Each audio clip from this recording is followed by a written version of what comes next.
The first substance I decided to use in creating FX makeup is liquid latex.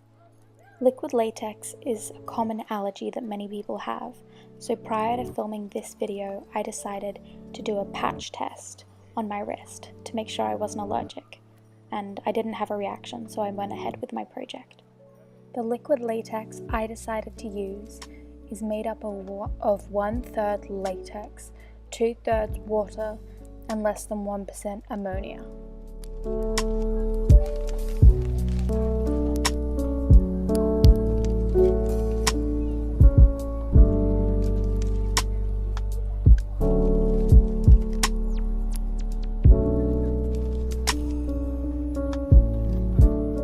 The repulsion between the negatively charged particles prevent the rubber particles from coming close enough to each other to coagulate. Coagulation is the process of a substance like liquid latex turning into a gel or a semi-solid mass. In liquid latex, coagulation happens when an acid is added or when latex is exposed to air. When liquid latex is exposed to air, an acid is produced that forms hydrogen ions. The hydrogen ions neutralize the negative charges on the protein. The rubber particles then collide with one another, resulting in the breakage of the protein membranes. The rubber molecules are then able to combine with one another and clump together. This process of coagulation from the air can be seen as I put a mixture of cotton and liquid latex onto my hand.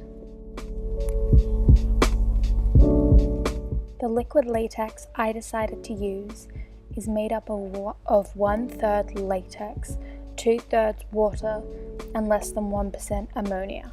To prevent premature coagulation, ammonia is added to the solution. Ammonia contains hydroxide ions, which neutralize the acid produced by any bacteria. The rubber particles then remain negatively charged and prevent coagulation. While the fact that liquid latex does not need heat to coagulate is a good thing because it allows you to make prosthetics directly onto your skin without the need of an oven, it is somewhat annoying because of how quickly it coagulates. Once liquid latex is applied, it air dries in a matter of minutes, meaning that you have to work incredibly quickly with liquid latex.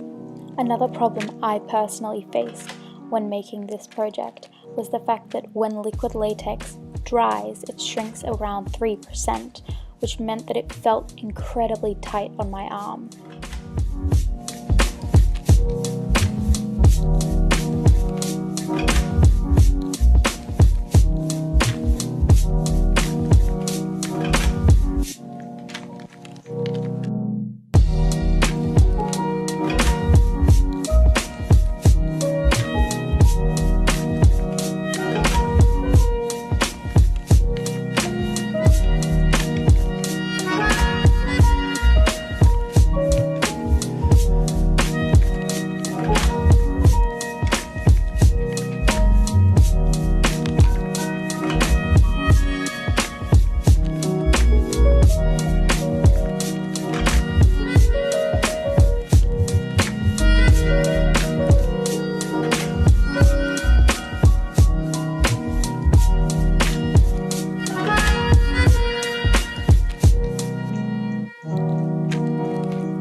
One of the big problems with the liquid latex was the mess that it made.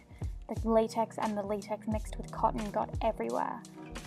The cotton was good because it allowed me to sculpt it how I wanted it, and it allowed it to be more 3D, but it was a downside because it took a long time to do.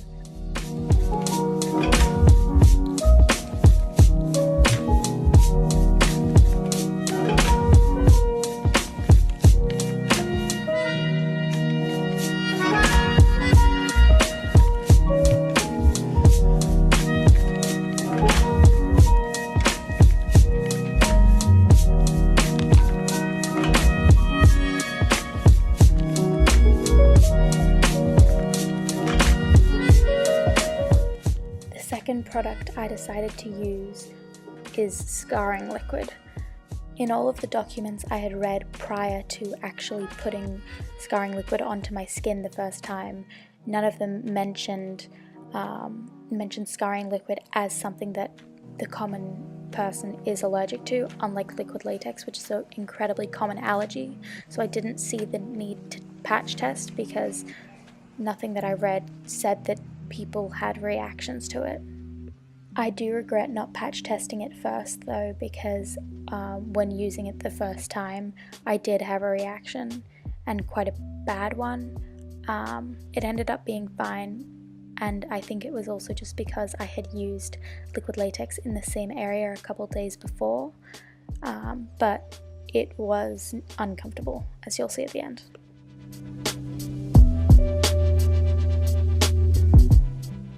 Scarring liquid is a clear solution made for special effects makeup specifically that creates a scarring effect on the skin.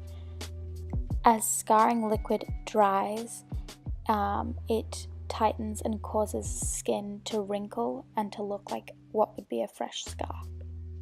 The particular scarring liquid I used for this project has the ingredients ethyl ether, SD alcohol 3C, and nitrocellulose. A mixture of nitrocellulose solution in ether or alcohol is called a collodion. There are two basic types of collodions, and those are flexible and non-flexible. Once applied to skin, collodion dries into a nitrocellulose flexible film. This film is what can be seen forming on my arm. The type of collodion used in theatre makeup and FX makeup is non-flexible collodion. As the ether evaporates, the non-flexible film that is left behind shrinks, causing wrinkles.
Although I think the scarring liquid attempt looks a lot more realistic, I had a lot of problems with it. First off, the fake blood and makeup didn't stick to it well, so I would need alcohol activated paints, which are very expensive. The scarring liquid was also easier to work with as a beginner because there was no cotton involved, but for that reason it does not look as realistic and as 3D. Because the scarring liquid is just a film over the top of my skin, it started to peel as I was using it, which was really, really frustrating. It also smelt really bad. As a beginner, I think I was able to make the scarring liquid work really well and make it look pretty realistic, especially for someone who hadn't used it before. This was my first time. However, I don't think scarring liquid has the same room for growth that liquid latex has.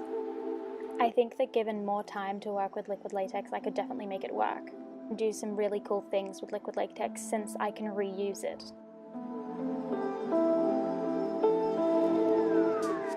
I think scarring liquid has a lot of potential for beginners, who want to only use something once, but it can't be reused. So if you spend a long time making something, it's gone when you take it off. I personally won't be using scarring liquid again because of the reaction my skin had to it and how painful it was to take off.